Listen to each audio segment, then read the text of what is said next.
Bismillahirrahmanirrahim. My name is Zishan Ahmed.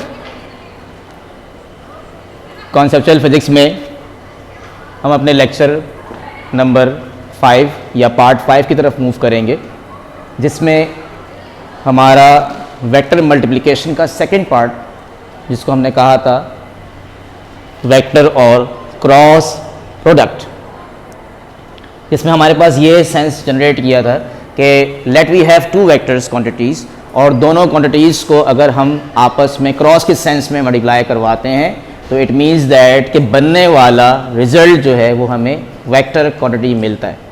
तो it means that कि cross का sense, जब भी आप क्रॉस साइन दो वेक्टर्स के दरमियान लगाओगे, बनने वाली क्वांटिटी क्या है, हमेशा आपको वेक्टर मिलेगी। यही इसकी डेफिनेशन हमने पिछली वीडियोज़ में आपको बताई थी। ठीक है, तो आप ये ज़रूर जजमेंट करें कि आप पिछली वीडियोज़ में पहले आप इसकी प्रॉपर डेफिनेशन देखें। Now we are moving towards the explanation of this cross product. On that way, let we have two vector quantities, how can you express mathematically. Mathematically इसको एक्सप्रेस करने के लिए हम यहाँ पर इसको इस तरह से कुछ वर्डिंग में अरेंजमेंट करेंगे कि the vector product of two vectors A and B is a vector which is defined as vector A cross B.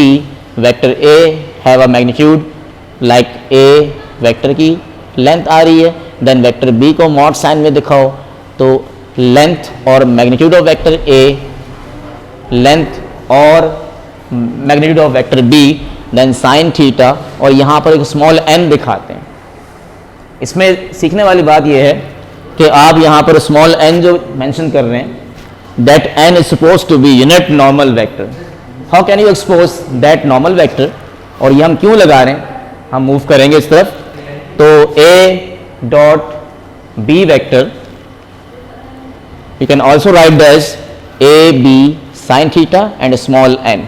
Here small n is unit normal vector. मैं आपको थोड़ा सा इसको डिमोन्स्ट्रेट करके दिखाता हूँ कि हम किसी सरफेस पर अगर यूनिट नॉर्मल वेक्टर ड्रॉ कर रहे हैं तो how can you expose it. मान लीजिए मेरे पास एक फ्लैट सरफेस है। फ्लैट सरफेस का मतलब ये हमारे पास एक प्लेन है, और उस प्लेन पर ये मेरे पास एक वेक्टर क्वांटिटी है जिसको मैं मानता हूँ यूनिट नॉर्मल वेक्टर। तो आप इस फ्लैट सरफेस पर इस पेन को मैं इस तरह रख रहा हूँ, यानी eight the angle of 90 degree, that is unit normal vector, यानी प्लेन पर परपेंडिकुलर। तो ऐसा कुछ एक्सपोज हम करने वाले हैं। ठीक है, तो यहाँ पर ज़रूरी नहीं कि हमारे पास सरफेस कुछ इस तरह से फ्लैट हो सकता है आपके पास ये सरफेस है, जैसे ये मेरा बोर्ड है, वाइट बोर्ड, और इस बोर्ड पर आपने सरफेस पे नॉर्मल ये ड्रॉ किया है, तो सरफेस पर जो line at the angle of 90 आएगी, that is suppose to be a normal vector. But यहाँ पर हम जो वेक्टर ले रहे हैं उसका नाम है यूनिट नॉर्मल वेक्टर, मतलब यूनिट वेक्टर है जिसकी लेंथ कितनी होती है, 1 होती है बाय डेफिनेशन। ओके, तो इसका फॉर्मुलेशन लिखने का तरीका तो बड़ा आसान सा है। फिर हम आगे मूव करते हैं कि एग्ज़ाम में एक क्वेश्चन आता है जो बहुत ही इंपॉर्टेंट है और बोर्ड एग्ज़ाम में ये 4 मार्क्स का बनता है। इस क्वेश्चन को पहले थोड़ा सा अंडरस्टैंड करते हैं कि हमारा एम या टारगेट क्या है। तो क्वेश्चन हमारे पास लिखा हुआ है, to prove vector product is anti commutative. ठीक है, यानी वेक्टर प्रोडक्ट जो हमारे पास है वो एंटी कम्यूटेटिव का मतलब होता है कि माइनस साइन कहीं पर आएगा कुछ इस तरह से। इट मीन्स दैट यहाँ पर देखें, या तो ये वर्डिंग में लिखा आएगा या इसको आप एक्सपोज कर सकते हैं कि A cross B vector form में लिखा is equivalent to negative of B cross A. That is the mean by anti का मतलब होता है minus sign is over there. तो A cross B is negative of B cross A. ये result कुछ इस तरह से आपको ला के दिखाना है। ठीक है, और इसको लाने के लिए सबसे पहले आप थोड़ा सा फिगर को मैं आपको एक्सप्लेन करूंगा कि हमारे पास जो फिगर आ रही है वो ज़रा देखें। फिगर से जाने से पहले आप थोड़ा सा 3 डायमेंशन रेफरेंस फ्रेम को समझ लें कि हमारे पास जो हम वेक्टर या फिगर में दिखा रहे हैं यहाँ पर वो कुछ इस तरह से कि हमारे पास लेट सपोज ये हमारे पास एक वेक्टर है, या लेट सपोज हमारे पास ये 3D प्लेन में किस तरह दिखाऊंगा। देखें, ये हो गया हमारे पास एक्स एक्सिस, ये हो गया वाई एक्सिस। ठीक है, इस तरह से दिखा दें, X Y and Z axis. ठीक है, तो एक्स एक्सिस रेड को दिखाया मैंने, ब्लैक को वाई दिखाया, X Y and Z axis. इस तरह ये रेड और ब्लैक लाइन जो मिल रही है, मतलब पेन मिल रहे हैं, इसको मैं प्लेन मानूंगा। जैसे जब मैं ज़मीन पे खड़ा हुआ हूँ तो ये आपके पास क्या है, एक्स एक्सिस हो गया। इस तरह अगर मैं देखूं, ये वाला जो हमारे पास ब्लू और रेड पेन है, ये हमारे पास वाई एक्सिस, वाई और जेड प्लेन हो गया। इस तरह ब्लैक और ब्लू पेन मिलाएं तो ये जेड है और ये हमारे पास क्या है, वाई मान लिया तो वाई जेड प्लेन। इस तरह दो एक्सिस को मिला के आपको मैंने पहले ये बताया कि प्लेन डिफाइन होती है। अब आप ये फर्ज करें मेरे पास अभी मजीद पेन नहीं है, तो मैं क्या करता हूँ यहाँ पर, ये जो फर्ज करें, इमेजिनरी करें कि ये तीनों एक्सिस यहाँ मौजूद हैं। एक्स एक्सिस और वाई एक्सिस को मैंने दिखाया यहाँ ग्रीन कलर का, ब्लू कलर का दिखाया। तो अगर फिगर ए में देखें तो ये हमारे पास एक्स है और ये वाई है और ये प्लेन हो जाएगा, जैसे एक्स वाई प्लेन है। उस प्लेन पे मैंने ये, मेरे हाथों को देखें, मैंने दो वेक्टर इनिशियलाइज किए इस तरह से, ये कुछ इस तरह से, उनके दरमियान कुछ एंगल थीटा है। तो let we have a vector A, ये मैं ब्लैक, ये जो मैं फिगर बना रहा हूँ ये कुछ इस तरह से देखें, जिस तरह मैं आपको समझाना चाह रहा हूँ। फिगर ए जो है, प्लेन पर दो वेक्टर्स मौजूद हैं, एक्स वाई जो प्लेन थी ये वाली, इस पे ये दो वेक्टर इस तरह से रखे हुए हैं, इनके दरमियान कोई एंगल थीटा है। तो वेक्टर ए, वेक्टर बी और theta is the angle between the vector. तो प्लेन पर दो वेक्टर्स हैं और मैं कह रहा हूं यार ए क्रॉस बी निकालें। तो ए क्रॉस बी निकालने के लिए जो मेरे पास रिजल्ट आएगा वो एक न्यू वेक्टर मिलेगा। ठीक है, कैसे? यानी ये ए है, ये बी। अगर मैं ए क्रॉस बी लिखता हूं तो मेरे पास रिजल्ट में क्या मिलेगा, एक वेक्टर क्वांटिटी मिलेगी बाय डेफिनेशन, कि दो वेक्टर को मिलाते हैं तो हमें एक नया वेक्टर मिलता है, यानी वेक्टर क्वांटिटी मिलती है। अगर वेक्टर क्वांटिटी मिलती है तो वेयर इज द डायरेक्शन, क्योंकि हर वेक्टर की डायरेक्शन होती है। तो अगर मैं ए के साथ बी के साथ क्रॉस का साइन लगाता हूं तो बनने वाली जो क्वांटिटी है वो इन दोनों वेक्टर्स पर परपेंडिकुलर कुछ इस तरह से आएगी। देखें जरा, ए क्रॉस बी रिजल्ट इन सी। ठीक है, तो ये जो ब्लू कलर का दिखा रहा हूं ये इन दोनों वेक्टर्स पर हमारे पास, ये इसके साथ भी 90 बना रहा है, इसके साथ, इसको मैं इस तरह रखूं कि ब्लैक लाइन, ब्लैक पेन के साथ ये 90 आ रहा है और रेड के साथ भी ये 90 आ रहा है। मतलब ये जो फिगर मैं आपको यूं दिखा रहा हूं ये कुछ इस तरह से, देखें समझें बात को। तो ए एंड बी के साथ ये जो ब्लू लाइन आ रही है, that vector is called C, that is perpendicular to the plane containing A and B. Plane में ये दो वेक्टर आ रहे हैं और ये तीसरा वेक्टर आ गया सी। या तो ये ऊपर होगा या फिर ये नीचे की तरफ होगा, मिलेगा आपको सी ऊपर या नीचे।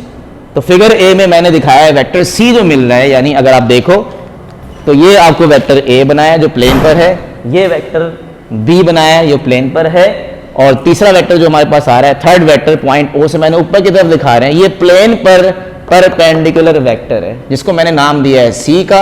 अब ये जो मैंने छोटा सा एरो बनाया इस तरह से घुमाया हुआ है, इसका मतलब ये है कि अगर आप इस तरह से दिखा रहे हैं तो आपको देखना है कि वेक्टर ए से बी, ये ए से बी अपने हाथों को कर्ल करें तो you are measuring the angle from A to B. जैसे मैं दोबारा बताता हूं, ये मेरे पास ए था, ये मेरे पास बी था, इनके दरमियान एंगल जो था वो थीटा था। तो आप जरा देखें आप लोग और से कि ए और बी ये एंगल हो गए, वेक्टर्स हो गए, इनके दरमियान थीटा है। तो अगर आपने हाथों को आप इस तरह से कर्ल करें, you are using the right hand rule, right hand grip rule कहते हैं। तो curling of finger shows the measure of the angle from A to B. तो आपने ये एंगल मेजर किया ए टू बी, तो आपका थंब बोर्ड से बाहर, आउट ऑफ द पेज कहते हैं इसको। थंब का बाहर आने का मतलब ये, मैं यहाँ तो यूं दिखा रहा हूँ, रोटेशन कह रहे हैं, ए से बी मेजर किया तो आपका थंब बाहर आ रहा है। उस बाहर आने को आप बोर्ड पे ऊपर की तरफ दिखाओगे। इट मीन्स कि अगर मैं यहाँ दिखाऊं 3D स्पेस के ऊपर, तो ये हमारी प्लेन पर दो वेक्टर्स थे, ये जमीन पे दो वेक्टर हैं, और आपने ए से बी एंगल मेजर किया तो आपने ए से बी अपने फिंगर्स को कर्ल किया, curl your finger like that, और thumb shows the direction of vector C. तो ये थंब क्या है, वेक्टर सी की डायरेक्शन शो कर रहा है, बिल्कुल ऐसे। इसलिए मैंने लिखा कि ए क्रॉस बी का रिजल्ट क्या है, सी आ रहा है। अब जो सी वेक्टर नया वेक्टर फॉर्म हो रहा है जो ए क्रॉस बी के सेंस में मिलता है, वेक्टर क्वांटिटी जो सी है, सी की डायरेक्शन को बताने के लिए मैंने एक यूनिट वेक्टर का सहारा लिया। आपको बार बार बताया कि ऐसा वेक्टर जो किसी वेक्टर की डायरेक्शन को बताने के लिए जाहिर किया जाए उसको कहा जाता है यूनिट वेक्टर। तो यहां मैंने स्मॉल एन मेंशन किया। ये स्मॉल एन का मतलब ये कि अगर सी जिस डायरेक्शन में आप दिखा रहे हैं प्लेन के परपेंडिकुलर, सी ऊपर जा रहा है, ऊपर दिखा रहे हैं, तो उसका यूनिट नॉर्मल वेक्टर भी ऊपर दिखाओगे, तो इसी के पैरेलल दिखा दिया। और ये मैंने दिखाई इस तरह से, जो एरो बना रहा हूं ये दिखाया हमने यहाँ पर रोटेशन, कि ए से बी आपने अपने हाथों को इस तरह से राइट हैंड रूल से टर्न किया तो वेक्टर सी ऊपर आ गया। अब अगर फिगर बी को देखें कि अगर ए क्रॉस बी सी आया है, तो फिगर बी में लिखा हुआ है B cross A. B cross A मतलब वही दो वेक्टर बनाए आप, ठीक है। थोड़ा सा ये वाला एंगल मैंने ज़्यादा दिखा दिया, यहाँ थोड़ा कम है, वो जो भी है, कॉन्सेप्ट ये है कि आप फिगर को दोनों को सिमिलर बनाएं थोड़ा सा यहाँ फिगर में ये रहा एंगल ज़्यादा दिखा दिया है, बट वेक्टर ए और बी के दरमियान कुछ ना कुछ एंगल होता है, और थर्ड वेक्टर इन दोनों के या तो अपवर्ड आता है या फिर डाउनवर्ड आता है। इसका बेहतर तरीका क्या होता है, राइट हैंड रूल से ही हम दिखाते हैं। अगर आप वही दो वेक्टर्स मान लें, इनके दरमियान जो कनेक्टेड एंगल है वो थीटा है, but if you measure the angle from B to A, तो आप ये भी बड़ा हुए वेक्टर्स, अगर मैं बी से ए, पहले मैं ए से बी मेजर कर रहा था, अब आप बी से ए मेजर कर रहे हो, तो थंब कहाँ जा रहा है आपका, नीचे जा रहा है। थंब नीचे जाने का मतलब आप नीचे दिखाओगे ऐसे। अगर मैं बोर्ड पे करूं तो बी से ए पे थंब मेरा इनटू द पेज, बोर्ड के अंदर जाने को कहते हैं इनटू द पेज। तो आपकी कॉपी के लिहाज से या मेरे बोर्ड के लिहाज से जिस जगह मैं काम कर रहा हूं, अगर मैं राइट हैंड ग्रिप रूल या राइट हैंड रूल को मैं बी से ए दिखाऊं तो मेरा थंब बोर्ड के अंदर की तरफ जा रहा है, इसको कहते हैं इनटू द पेज। तो इनटू द पेज का मतलब अगर बोर्ड के अंदर जा रहा है तो अंदर तो नहीं दिखा सकते, इसको नीचे दिखाते हैं।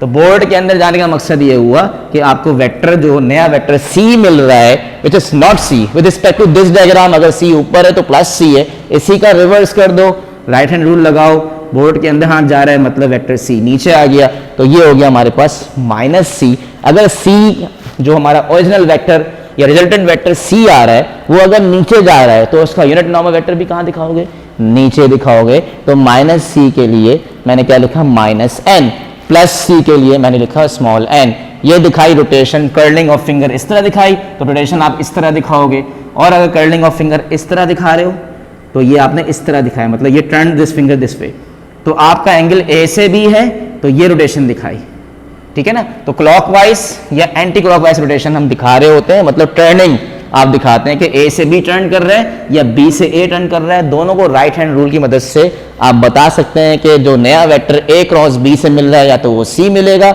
या if you turn your finger B to A तो बी क्रॉस ए पे क्या मिलेगा आपको, माइनस सी मिलेगा। यहां तक मैं वीडियो का अपना पार्ट यहां पर एंड करता हूं, जिसमें फिगर ए और फिगर बी को आप इमेजिन करके इसको अच्छे तरीके से समझ लें।